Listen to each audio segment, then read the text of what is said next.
A lot of people have been asking me about these more than 30 petitions now from people in different states asking that their state be allowed to secede or remove itself from the rest of the United States. All these petitions showing up on a website called We the People. It's a website put up by the White House. It gives people a chance to voice their opinions. In fact, the website says it gives, quote, all Americans a way to engage their government on issues that matter to them. More than 30 petitions now on that website from states including Alabama, Arkansas, Colorado, Florida, Georgia, Indiana, Kentucky. The list just goes on, including, by the way, the state of Texas. Look, most of these petitions that have been put up have about 3,000 to 5,000 signatures on them. Texas alone has more than 50,000 as of the time that we're making this video here.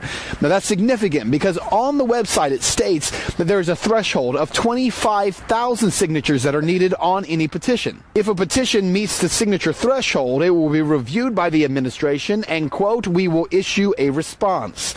The threshold, by the way, for each of these 25,000 signatures in 30 days. And again, until December 7th, Texas will continue to accrue signatures, now over 50,000.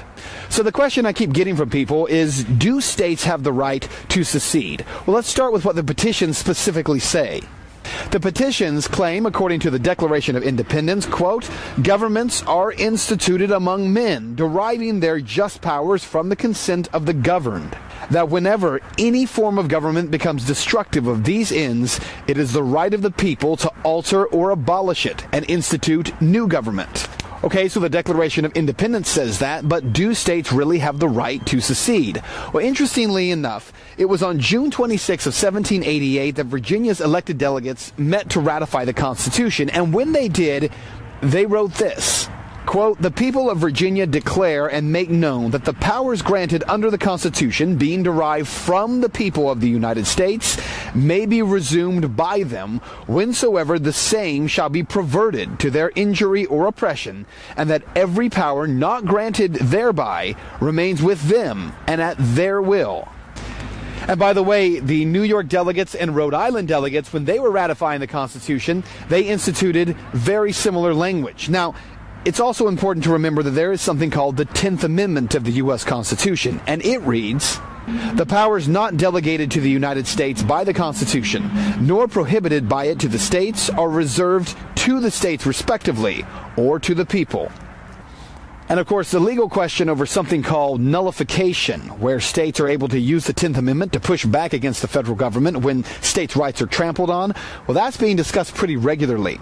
But what you need to know about all this is that what delegates wrote when ratifying the Constitution, or the claims of the 10th Amendment, all of it actually predates the first ever real attempt to actually secede from the Union. April 26, 1852, the state of South Carolina declared that the frequent violations of the Constitution of the United States by the federal government and its encroachments upon the reserved rights of the states fully justified them withdrawing from the federal union.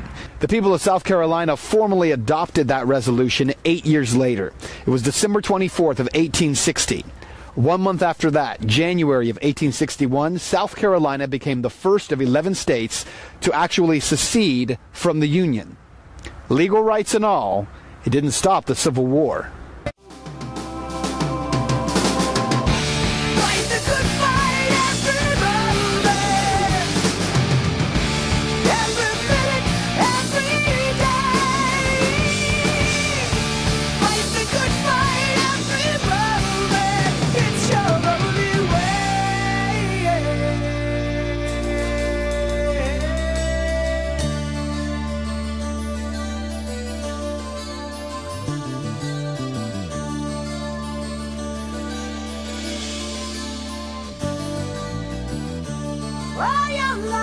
You've been waiting for your chance, where you fit into the land.